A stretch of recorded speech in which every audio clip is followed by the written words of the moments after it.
네, 오늘 사무엘하 17장의 말씀을 함께 나누며 하나님께서 저 우리 모두에게 부어주시는 은혜가 체험되어지고 경험되어지는 시간 되기를 원합니다. 다윗은 지금 도망자의 모습으로 또 전락되어졌습니다. 분명히 하나님께서 택하셔서 왕이 되었고 사울에게 쫓김당하였던 그 광야에서의 어려움의 시간들을 잊고 하나님께서 그를 높이셔서 왕으로 삼아주셨고 어떻게 보면 복된 은혜를 누리고 있었는데 그의 죄로 말미암아 하나님께서 또한 그에게 어려움의 시간들, 그의 가정 가운데 해결되지 아니한 죄의 열매들이 맺어지게 되는 모습들을 확인하게 됩니다. 그래서 다시 도망자의 신분이 되었습니다. 그것도 자신의 아들인 압살롬에 의하여서 왕위를 이제 내려오게 되어지고 도망자로 이제 도망하고 있습니다. 압살롬에게 아이도벨이라는 이제 사람이 있었습니다. 모든 일들 가운데에 하나님께서 그에게 말씀하신 것과 같은 존재로 아이도벨이 굉장히 신뢰를 받는 사람이었습니다. 다윗이 왕이었을 때에도 다윗 또한 아이도벨의 이야기를 아주 잘 들었던 사람이었습니다. 그런데 그가 압살롬에게 주었던 그 이야기는 이제 왕, 즉 다윗의 후궁들과 동침하여라라는 이야기를 하게 되어줍니다. 어찌 보면 하나님께서 말씀하신 것과 같이 신뢰하였던 아이도벨의 마음 가운데에는 인간이 가지고 있는 욕망을 쟁취하기 위하여서 수단과 방법을 가리지 아니하고 모든 일들을 택하며 일하고 있는 모습들을 확인하게 되어집니다. 그의 결과는요, 오늘 17장의 말씀 가운데에 죽음으로 임하고 있는 모습들을 저와 우리 모두가 확인할 수가 있게 되어집니다. 아이도벨이 이제 압살롬에게 17장에는 다시 한번 후궁들과 동침하는 것, 그 이후에 어떻게 다윗 왕을 없앨지, 자신 압살롬의 이름을 더욱더 명예롭게 할지, 진짜 왕 위에 올라갈 수 있도록 할지를 이제 이야기하고 있는데요. 이렇게 이야기하는 것이죠. 다윗은 지금 이제 힘이 빠져 있습니다. 그러니까 그가 지금 도망 가운데 있을 때 우리가 군대를 일으켜서 다윗 왕을 뒤쫓아가야 합니다.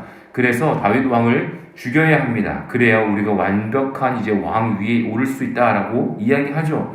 그때 4절에 보면요, 압살롬과 이스라엘 장로들이 다 그의 말을 옳게 여겼다라고 기록되어 있습니다. 이제 그럼 압살롬이 당장 군대를 일으켜서 이제 다윗 왕을 치러 가야 됩니다. 그런데 5절에 보면 이렇게 기록되어 있습니다. 압살롬이 이르되 아렉 사람 후세도 부르라. 우리가 이제 그의 말도 듣자 하니라. 아렉 사람 후세는 누구입니까? 우리가 함께 15장에서도 나눴지만 후세는요, 다윗의 친구였다라고 기록이 되어 있습니다. 그리고 다윗도 이제 후세가 자신을 따라가겠다라고 할 때 아니야, 아이도벨의 계략을 멈출 수 있는 사람은 당신밖에 없습니다. 그러니까 예루살렘으로 돌아가서 아이도벨의 계략을 멈춰 주십시오. 그리고 그 이야기들을 이제 사독과 아비아달에게 전달해 주십시오. 그러면 그들이 그 이야기의 소식들을 나에게 알려줄 것입니다. 라고 그 이전의 모든 계획들을 다윗과 함께 나누었던 사람입니다. 그러니까 후세는요, 지금 목숨을 바치고 예루살렘에서 거하고 있는 겁니다. 그런데 하나님의 계획하심 안에 하나님께서 여전히 다윗을 택하고 계시고 여전히 하나님의 은혜가 그에게 머물러 있는 것을 확인할 수 있는 것은요, 다윗이 보낸 후세가 그냥 어떻게 보면 압살롬이 아이도벨의 이야기를 듣고 바로 전쟁을 일으킬 수 있음에도 불구하고, 왜요? 수많은 사람들, 이스라엘 장로들도 다 이제 아이도벨의 그 계략을 다 좋게 여겼지 않습니까? 하지만 압살롬의 마음 가운데에 후세가 생각이 난 겁니다. 아, 그래, 후세를 불러다가 한번 그의 이야기도 들어보자라는 마음이 생긴 거예요. 후세는 다윗과 친구였다는 것을 아마 압살롬도 알고 있었을 것입니다. 그런데 그의 마음 가운데 후세의 이야기를 듣고자 하는 마음이 생겼다는 것은요, 하나님께서 일하고 계시다는 것을 저 우리 모두가 확인할 수 있는 것이죠. 그랬을 때 이렇게 후세가 이야기합니다. 7절입니다. 아이도벨이 베푼 계략이 이번에는 좋지 않습니다. 아예 대놓고 반대를 하고 있습니다. 그리고서는 이렇게 이야기하죠. 8절입니다. 후세가 말하되 왕도 아시거니와 왕의 아버지와 그의 추종자들은 용사라. 그들은 들에 있는 곰이 새끼를 빼앗긴 것 같이 격분하였고 왕의 부친은 전쟁에 익숙한 사람인즉 백성과 함께 자지 아니하고 지금 그가 어느 굴에나 어느 곳에 숨어 있으리니 혹 무리 중에 몇 번 먼저 엎드려지면 그 소문을 듣는 자가 말하기를 압살롬을 따르는 자 가운데서 패함을 당하였다 할지라. 이렇게 이야기하는 거죠. 당신도 알지 않습니까? 당신의 아버지는 과거에 광야 가운데서 사울의 쫓김을 당했던 사람입니다. 이 산 저 산을 다니고 이 동굴 저 동굴을 해서 거하면서도 그는 사울의 쫓기는 순간에서도 단 한 번도 잡히지 않았습니다. 그리고 그는 군사의 그들의 사람들은 용사지 않습니까? 전쟁에 능한 사람들입니다. 우리가 괜히 갔다가 이게 한두 번 패하는 일들이 생겨지면 이제 어려워지는 것입니다. 지금 쫓아가면 안 됩니다. 라고 이야기하고 있죠. 그러면서 어떻게 이야기하냐면 11절에 이렇게 이야기하고 있습니다. 나는 이렇게 계략을 세웠나이다. 온 이스라엘을 단부터 부엘세바까지 바닷가의 많은 모래같이 당신께로 모으고 친히 전장에 나가시고 우리가 그 만날 만한 곳에서 그를 기습하기를 이슬이 땅에 내림같이 우리가 그의 위에 덮여 그와 함께 있는 모든 사람을 하나도 남겨두지 아니할 것이요 라고 기록이 되어 있습니다. 보면 이거예요. 단에서부터 부엘세바까지 우리가 함께 이 가나안 땅, 이 땅 가운데서 하나님께서 저와 우리 모두에게 베풀어 주신 이 땅 가운데서 모든 사람들을 이제 우리에게로 모읍시다. 그러니까 이 모습이 어떠냐면요. 바닷가에 많은 모래같이 사람들을 모으자는 것이죠. 그러면 압살롬의 마음 가운데 지금 어떠한 마음이 있어요? 예루살렘에 이제 입성했습니다. 왕 위에 올랐습니다. 그러면 그의 마음에 욕망이 가득하지 않겠습니까? 수많은 사람들이 나에게로 모이는 장면들을 생각했을 때 그의 마음 가운데 흡족한 마음이 생기고 있는 겁니다. 그의 마음에 욕망이 가득하다는 것을 알 수가 있어요. 그러면서 이렇게 이야기합니다. 당신이 이제 친히 전쟁터에 나가십시오. 압살롬이 그냥 스스로 전쟁터에 나아간다? 그렇다면 자신의 목숨이 되게 위협할 수 있는 상황임에도 불구하고 다윗 자신의 아버지가 늘 전쟁터에 나아가서 군대를 이끌고 전쟁에서 승리했던 모습들을 아마 기억했을 거예요. 그리고 그의 아버지가 이제 승리해서 돌아올 때 수많은 사람들의 환호를 받았던 그 모습들을 기억했을 것입니다. 그래서 그랬을까요? 14절에 보면 이렇게 기록되어 있습니다. 압살롬과 온 이스라엘 사람들이 이르되 아랫 사람 후세의 계략은 아히도벨의 계략보다 낫다 하니 이는 여호와께서 압살롬에게 화를 내리려 하사 아히도벨의 좋은 계략을 물리치라고 명령하셨습니다라. 분명한 것은요, 후세가 한 이야기는요, 후세의 목숨이 위협당할 수 있는 상황이었습니다. 후세가 이렇게 대놓고 모든 사람들, 이스라엘의 모든 사람들을 모으십시오.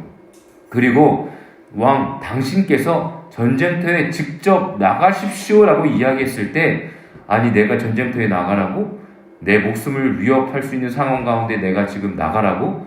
이거 후세 이상한데? 당신 다윗과 친구였는데, 우리 아버지와 친구였는데 다윗 편에 있는 첩자 아니야? 라고 하면서 그를 죽일 수도 있는 상황이었지만 14절의 말씀에 보이는 것처럼 여호와께서 압살롬에게 화를 내리려 하사, 즉 인간의 욕망과 죄 가운데에 계속해서 그의 삶 가운데에 하나님의 은혜를 입었던 다윗 왕을 반역하고 그의 욕망을 이루려 하고 있는 압살롬의 그 모든 일들을 이제는 그만 막기 위해 하셔서, 또한 그 죄의 열매가 그에게 임하도록 하나님께서 아히도벨의 좋은 계략을 물리치셨습니다. 바로 명령하셨습니다라고 기록되어 있지 않습니까? 그래서 후세의 그 위험할 수 있는 계략과 이야기들을 압살롬은 바로 덥석 선택하게 된 것이죠. 자신의 욕망이 드러날 수 있는 시간이었기 때문에 그렇습니다. 15절에 보면요, 후세가 사독과 아비아달 두 제사장에게 이렇게 이야기하죠. 이제 압살롬과 이스라엘 장로들에게 이러이러한 이야기, 계략들을 이제 이야기합니다. 그래서 16절에 너희는 빨리 사람을 보내 다윗에게 전하기를 오늘 밤에 광야 나루토에서 자지 말고 아무쪼록 건너가소서 하라. 혹시 왕과 그를 따르는 모든 백성이 몰사할까 하노라 라고 기록되어 있습니다. 그때 요나단과 아히마아스가 사람이 볼까 두려워하여 감히 성에 들어가지 못하고 에르노겔에 가서 머물고 어떤 여종은 그들에게 나와서 말하고 그들은 가서 다윗 왕에게 알리더니 한 청년이 그들을 보고 압살롬에게 알린지라. 이제 요나단과 아히마아스가 다윗 왕에게 가서 이 이야기들을 전달합니다. 그런데 한 청년이 그들을 보게 되는 거예요. 그리고 압살롬에게 이 모든 일들을 이야기합니다. 두 사람이 빨리 달려서 바후람 어떤 사람의 집으로 들어가서 그의 뜰에 있는 우물 속으로 내려가니 그 집 여인이 덮을 것을 가져다가 우물 아귀를 덮고 찌은 곡식을 그 위에 널매 전혀 알지 못하더라. 이제 그 위기 가운데에 압살롬이 이제 그들의 보고를 듣고 나서 찾아올 것이지 않습니까? 그래서 어느 집에 바후림에 있는 어느 집에 들어가서 우물 속에 들어갔는데요. 그 어떤 여인이 우물 아귀를 덮고요. 찌은 곡식을 그 위에 덮어버립니다. 그래서 20절에 보면 압살롬과 종들이 그 집에 와서 묻습니다. 아히마아스와 요나단이 어디 있는지 아냐고 묻습니다. 그랬을 때 그 요나단과 아히마아스를 보호해주는 모습이 기록되어 있습니다. 하나님께서 일하시고 하나님께서 계획하는 그 모든 일들 과정 가운데에 위기의 상황을 하나님께서 피할 수 있도록 도와주시고 사람들의 손길을 통하여서 그 어려움을 극복할 수 있는 귀한 은혜의 시간을 허락해 주시는 것들을 오늘의 말씀을 통하여 우리가 확인할 수가 있게 되어집니다. 결국은요, 23절에 보면 아히도벨이 자기 계략이 시행되지 못함을 보고 나귀의 안장을 지우고 일어나 고향으로 돌아가 자기 집에 이르러 집을 정리하고 스스로 목매어 죽음의 그의 조상의 묘에 장사되니라. 죄의 결과의 모습은 이렇게 죽음으로 결과를 맞이하게 되는 모습을 확인하게 되어집니다. 분명히요, 그냥 단 한 번 자신의 이야기가 거절된 겁니다. 선택되지 않은 겁니다. 그리고 어떻게 보면 자신의 목소리를 한 번 더 높여가지고 후세가 다윗의 첩자입니다라고 주장할 수도 있는 상황입니다. 그럼에도 불구하고 아히도벨은요, 아주 연약한 자의 모습으로 그냥 그 모든 것을 포기하고 자신의 고향으로 돌아가 목숨을 끊는 모습이 기록되어져 있습니다. 이 모습은 죄의 결과요, 하나님의 계획하신 일들 가운데에 이루어지는 모든 일들 과정 가운데에 하나님의 영광, 즉 선과 하나님이 인도하시는 그 길이 늘 우리의 삶 가운데에 승리로 임하게 되어진다는 것들을 보여주는 말씀인 것이죠. 사랑하는 저와 우리 모든 성도님들의 삶 가운데에요, 죄를 선택하는 삶을 살지 않길 원합니다. 늘 여호와 하나님이 인도하시는 빛의 길로 나아가는 믿음의 자녀 되길 예수님의 이름으로 간절히 축복합니다. 분명한 것은요, 연약한 자의 모습으로 있는 것 같은, 또한 도망자의 모습으로 살아가고 있는 것 같은 다윗의 계획과 그 모든 일들이 하나님의 뜻과 맞닿아서 하나님께서 그 모든 문을 열어주셔서 하나님께서 그 계획하신 일들을 이행하고 계시는 모습을 우리가 확인할 수가 있습니다. 우리가 계획하더라도요, 그것을 시행하시는 분은 바로 주 여호와 하나님이시다는 것을 저와 우리 모두가 깨닫는 시간 되길 원합니다.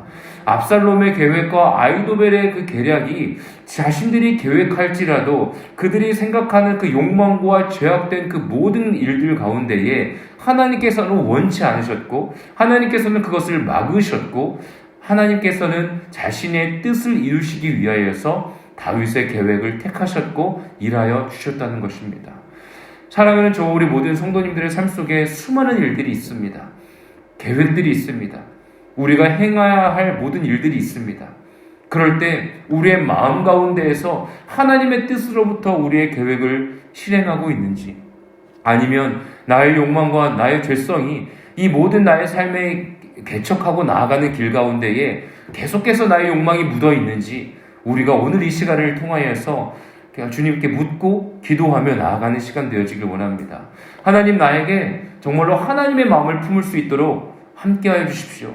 내가 죄를 선택하는 것이 아니라 이 세상에서의 나의 욕망을 채우기 위한 하나님을 이용하는 것이 아니라 오직 주 여호와 하나님께서 나의 주인 되어주셔서 나의 삶을 들어 사용하여 주십시오. 나에게 생명을 허락해 주십시오. 죽음의 길을 향하여 나아가는 것이 아니라 영원하신 하나님의 구원의 그 은혜 가운데 나아갈 수 있는 믿음의 자녀 되게 해달라고 기도하며 나아가는 저와 우리 모두가 되어지길 원합니다.